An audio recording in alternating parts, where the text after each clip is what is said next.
બાપુ એક સુંદર મજાનો ધાર્મિક અને ભક્તિમય પ્રસંગ છે અને આ પ્રસંગની અંદર આજે આપણે જાણવું છે કે ભગવાન શ્રી કૃષ્ણનો કયા દેવતા સાથે અને કયા ગ્રહ સાથે શું સંબંધ હતો એના વિશે આજે આપણે જાણવું છે. સૌપ્રથમ આપણે મૃત્યુના દેવતા યમરાજનો સંબંધ ભગવાન શ્રી કૃષ્ણ સાથે શું હતો અને ભગવાન શ્રી કૃષ્ણનો સંબંધ યમરાજ સાથે શું હતો એના વિશે વાત કરવી છે. યમરાજ ના બેનનું નામ યમુનાજી છે અને યમુનાજી એ ભગવાન શ્રી કૃષ્ણના પટરાણી છે અને યમુનાજી ભગવાન શ્રી કૃષ્ણના પટરાણી હોવાના કારણે યમરાજ ભગવાન શ્રી કૃષ્ણના શાળા થાય અને ભગવાન શ્રી કૃષ્ણ યમરાજના બનેવી થાય અને આને કારણે યમરાજનો અને ભગવાન શ્રી કૃષ્ણનો સંબંધ શાળા બનેવીનો હતો. ત્યારબાદ આપણે વાત કરવી છે ભગવાન સૂર્યનારાયણ વિશે.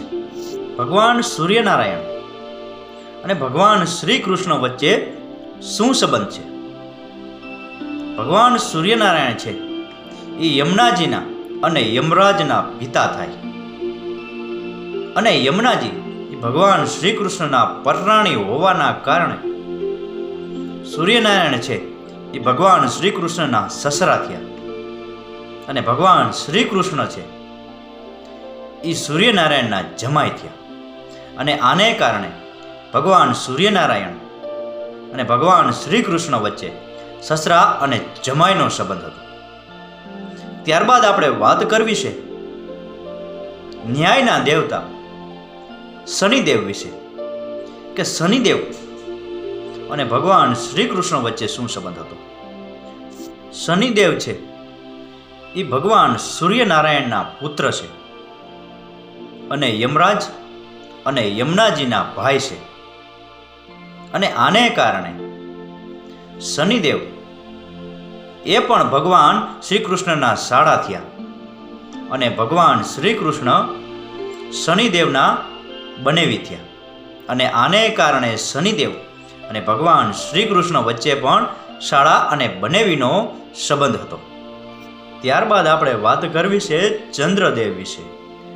ચંદ્રદેવ અને લક્ષ્મીજી બંને ભાઈ બહેન છે અને ચંદ્રદેવ અને લક્ષ્મીજી બંને સમુદ્રના સંતાનો છે અને લક્ષ્મીજી છે વિષ્ણુના પત્ની ભગવાન શ્રી કૃષ્ણના પત્ની છે અને આને કારણે ચંદ્રદેવ એ ભગવાન શ્રી કૃષ્ણના શાળા થયા અને ભગવાન શ્રી કૃષ્ણ એ ચંદ્રદેવના બનેવી થયા અને એને કારણે ચંદ્રદેવ અને ભગવાન શ્રી કૃષ્ણ વચ્ચે શાળા બનેવીનો સંબંધ હતો.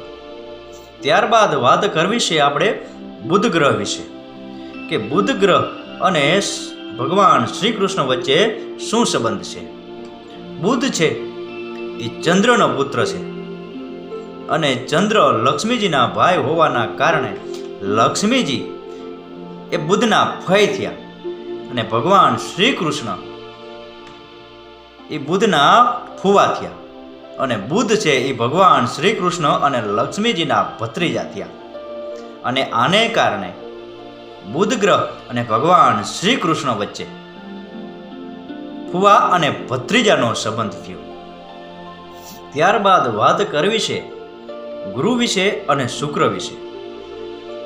ગુરુ અને શુક્ર બંને સૌમ્ય છે અને બંને વિદ્વાન પણ છે અને આ બંને ક્યારેય કોઈને નડતા પણ નથી અને કોઈને હેરાન કે પરેશાન પણ કરતા નથી અને ક્યારેય પણ કોઈ ઉપર કુદ્રષ્ટિ પણ કરતા નથી. અને આના ઉપર એક સુંદર મજાનો શ્લોક છે ગુરુ બ્રહ્મા ગુરુ વિષ્ણુ ગુરુદેવો મહેશ્વરા એ કૃષ્ણના અંશ છે.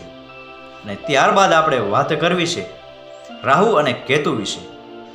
જે દિવસે સમુદ્ર મંથન થયું અને એમાંથી અમૃત નીકળ્યું અને અમૃતનું ભૂલથી રસપાન થઈ જવાના કારણે ભગવાન વિષ્ણુજી કોપાયમાન થયા અને પોતાના સુદર્શન ચક્ર વડે રાહુ અને કેતુના ધડ અને મસ્તક અલગ કરી નાખ્યા અને ત્યારથી આ બંને ભગવાન શ્રી કૃષ્ણના સુદર્શન ચક્રથી ડરતા રહે છે અને એ ભગવાન શ્રી કૃષ્ણને ક્યારેય નડતા પણ નથી.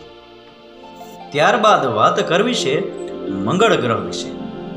મંગળ છે એ ક્રૂર ગ્રહ છે, પરંતુ મંગળ છે એ સત્યભામાના ભાઈ છે, અને સત્યભામા છે એ ભગવાન શ્રી કૃષ્ણના પટરાણી છે. અને આને કારણે ભગવાન શ્રી કૃષ્ણ એ મંગળ ગ્રહના બનેવી થયા, અને મંગળ ગ્રહ છે એ ભગવાન શ્રી કૃષ્ણના શાળા થયા.